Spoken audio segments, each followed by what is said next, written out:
Hello, I am Daniela. I will be the interviewer. This is Ximena. yes. I will be the interviewee. Yes. Okay, let's begin. Hi, Ximena. How are you today? Good, and you? Good. How are we feeling today? I'm feeling a little bit stressed and a little bit mad. I see. Has anything happened recently to make you feel that way? Yeah. Oh. And do you mind explaining? The student support coach for the program I'm a peer mentor for, scheduled a peer mentor retreat the only time I'm not available. Oh, I see. And it made me a little bit mad because we had a peer mentor retreat scheduled for today. And she was like, I want to do this activity, so let me reschedule it. And she called a peer mentor that I was with to ask her about her availability and then base the whole thing from her availability. And then she sent out an email yesterday. I barely got to respond to it today. And then she sent me a text. This is a professor about if I was available Thursday. I was like, no, I had to work. And she said, can you call off? She didn't say, can you call off? But she basically said, is there anything, like, can you get it off? And I said, no. And she's like, I can write you a note. And I said, I'm coordinator. If I call off, I get written off. And the only other coordinator that can take my shift is currently on vacation. And then she sent a little sad emoji and said, oh, well, I'm sorry. She's like, I'll take you out to lunch another day. And then said that's the only time that works for everyone else. And then 2 seconds later, we got an invite for that date. And then a few minutes ago, well, not minutes ago, like an hour ago, I found out that she also texted another peer mentor if she was available Thursday, and she wasn't. Yeah. I see. I sense a lot of frustration, and that's very valid too, because you also want to be a part of these moments with everybody else, to be able to bond with these people, make that connection, and you want to try to work your schedule around that activity, putting your time and effort into it as well. And I think it's very frustrating when, like, your advisor, for example, like, just doesn't put your schedule into consideration as much as she would for everybody else in the group as well. And I can sense why that would make you very frustrated, and I'm sorry you feel that way and that's happening. Have you communicated this with her? No, because she kind of made it obvious that, like, it was a done deal. I talked to another student support coach and a student support coach for a different program that's also interlinked with that one. I was kind of like, I didn't want to say anything because I didn't want to make her mad, because I do want to come back as a peer mentor next year, and I don't want that to affect anything. But also, I didn't know it was just towards me. But once I figured out that it was towards someone else too, I was like, I kind of want to talk to the director. But I know the director and her are really close. So you feel as though you might be like not be taken into account because of the relationship that they have together. Yes. That can also be very frustrating. It is. Yes. Do you think alright, let's see.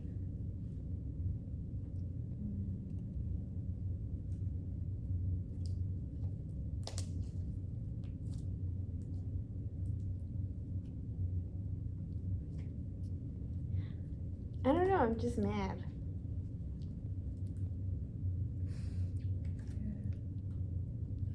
And that's understandable, because I don't know, it feels in some ways it's kind of like you're just being kind of shut down, like kind of because of like, I guess, in power in the situation, because, she's in a position higher than you, she has the ability to make those decisions and, not take your, I guess, feelings or even, your schedule into consideration.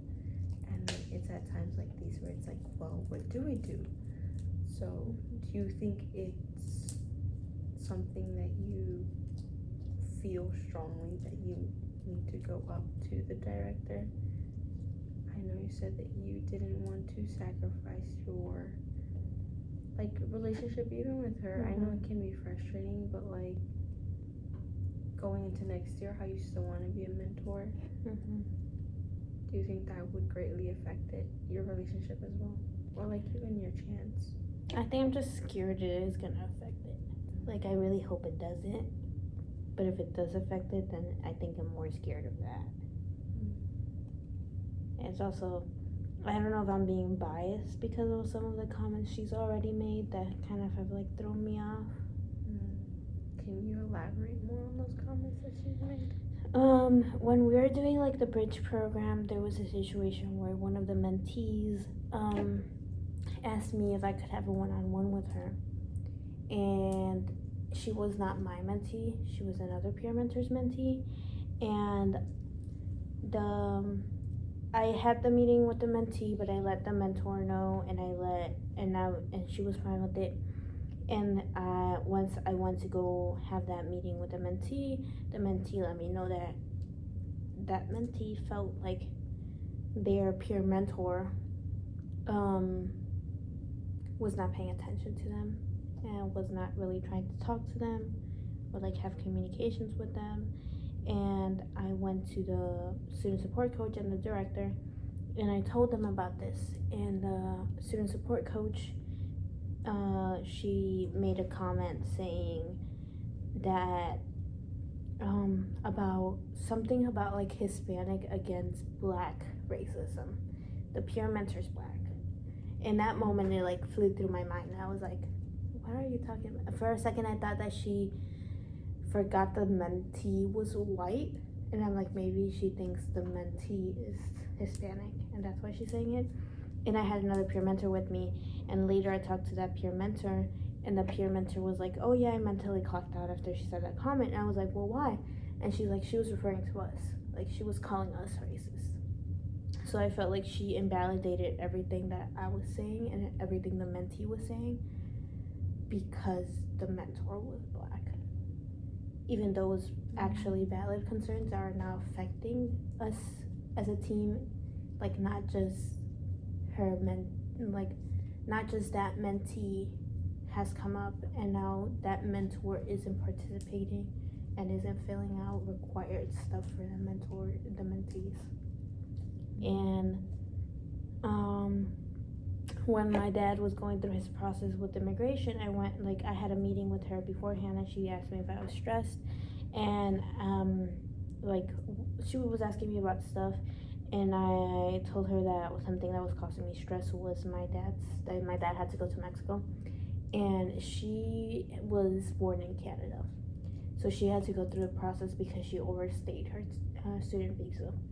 And when I shared with her, she's like, well, why doesn't he just wait? And that kind of one is, like, made me a little bit mad because I'm like, you don't understand what this is. Like, with all, like, I didn't tell her this because I just, like, was shocked, and I was like, you can't really wait. And I told him, like, honestly, I think he's a lot safer in El Paso than he is right here, right now. And she just stayed quiet. But later on, I was thinking, I'm like, she doesn't really understand what it's like because she has white skin and red hair. I see. I was gonna ask what ethnicity or race that they were. So that, okay. So I'm sensing, sorry, I don't mean to cut you off. It's okay. Okay, well, I sense a lot of, well, not sense, but, like, maybe I'm seeing a pattern of discrimination, or, maybe, like, just racism in general. I guess we can blatantly put it. We can be honest here, right? And I guess privilege at hand as well. As someone growing up, we know what it's like to not have those benefits or to have that privilege to be, given just the opportunity to, I guess, be a proud American, even though we are born in America, but we were raised by immigrant parents. And I think there's still pride in that as well. However, I think that some people may just lack that empathy or just lack that perspective or knowledge of what it is like to be raised by immigrants, or just have that worry or anxiety of like your dad, for example. You were worried about him and like him going to the airport, and that was a very stressful time for you. I know it was. You explained so yourself. You were worried about him, and I'm glad he got there safely. And I think you do make a valid point that he is safer over there than he is here, with everything that is going on in this political climate, with the everything that's going on. Sorry. But I think in times like these where racial discrimination is just anything someone can experience, it's very stressful, it's very fearful, it's very frustrating, and I can empathize with you on that. And I feel for you, and I think you are incredibly strong for still, I guess, just putting up with it or keeping your head high. Appreciate it very much. Yes. I think given even the circumstances that you were under, I think you are very resilient in just continuing to be an academic weapon, continuing to do your schoolwork, in your clubs that you are a part of, you are still giving like your peer mentors, and you're still giving it, your full effort and everything. So I just want to say, I think you're doing good at that, So, is there anything else that you want to talk about with the situation? Well, it's just like part of me just like feels like I'm being penalized by having other jobs and having responsibilities, and I feel like her job was to like make sure we're responsible, make sure that we're taking accountability, to make sure all this stuff that we're like having success as students, and her like telling me to like maybe call off, and not just me, because she also told another student to like if she could call off. Like that just makes me like a little scared. And after talking to another student, she she also feels like there's been instances where this student support coach hasn't been the best help. So it just makes me worry a lot. And also because her and the director are so close, I'm scared to like sometimes say stuff, because I don't want, like, if it gets back to her, I don't want her to like kind of be mad at me for it. Is there any way that you could do it anonymously so that you don't receive that backlash?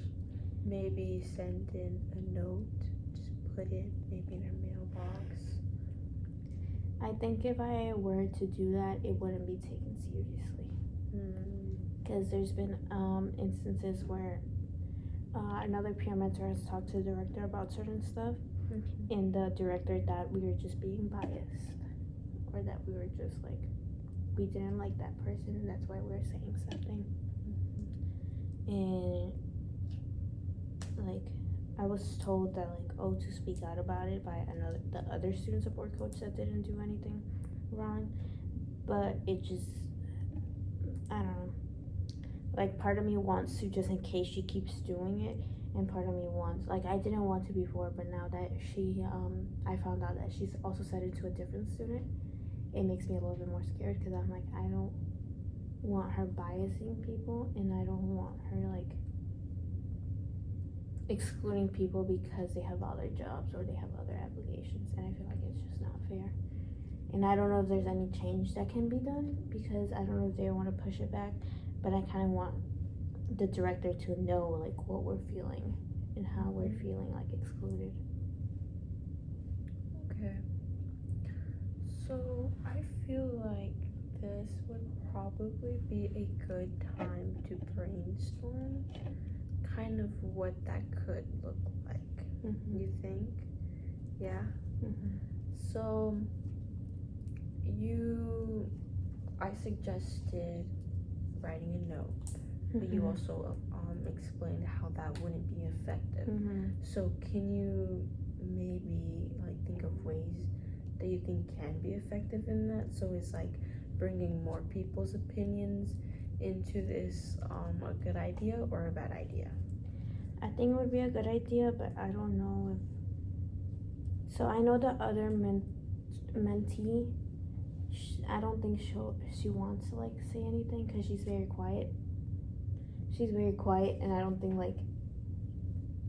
I don't know if it bothered her as much, but I think it bothered me more than like knowing everything else that happened beforehand, like her calling the other mentor to ask for her availability before asking for any of ours. Mm-hmm. But I think just talking to her like one-on-one and seeing if that like, just for her to have the record that it did happen. Mm-hmm. I know that one of the persons I talked to about this said like to make sure like going on forward that like paper trails are left, because she kind of said like it feels weird that she texted me instead of emailing me. So like maybe emailing could be a good option, but I don't want it to seem passive aggressive if I email. Mm-hmm. So I might like maybe email her like saying, hey, can I have a meeting with you to talk about something I'm concerned about, and like seeing where it goes from that.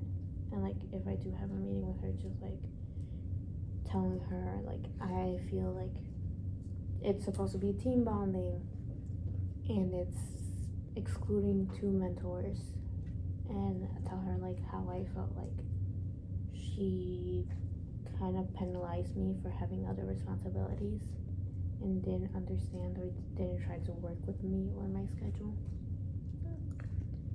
But I also don't want to like I would want to tell her like, oh, like she called this other mentor and asked her for her availability, because I don't want the other mentor to get in trouble. I don't think it's right what she's doing, but I don't think, because even the other mentor told me, she's like, I don't feel like it was right for her to ask for my availability when I'm not the busiest out of all of you guys, because we have nursing students as peer mentors, we have engineering, so she's like, I don't feel like it was right. So I don't want to get her like in trouble, or for the student support coach to start treating that mentor a different way because she feels like she snitched, because she didn't. It was just we were in the same car. Yeah, you just don't feel like it's right for her to get involved. Yeah. When it wasn't like her decision to make that. You know, that your student support coach had called her. Yes. I think emailing her and setting up a meeting is a good idea. I think you're able to fully express yourself that way. You know, you can share your concerns and you can communicate well. You know, there's no like miscommunication in tone, in, you know, how you're saying things, you know, in your demeanor and how you are, you know. I think you come up as very genuine, and you are very genuinely concerned for this, because it's like you care about this club, you care about, you know, the people in it, and you want to be able to spend time with them as well. And you just feel like regarding your schedule, like even though it's not as like free as maybe as other people's, are, I feel like you still, deserve that chance to be given, like, to be asked, hey, does this work for you? No. Okay, well then maybe we can do it a different time or maybe a different day. I think talking with the director, also expressing just that, like, you want to keep it between the both of you, and then obviously, I respect that you don't want to involve your other peer mentor into it because, again, it wasn't her fault that, Yeah. it wasn't her decision. But anyways, I will see you next session then to see, let me know how it goes. I will follow you up on that. Thank you for meeting with me today. I appreciate your time. Thank you so much. Yes, of course. Appreciate you.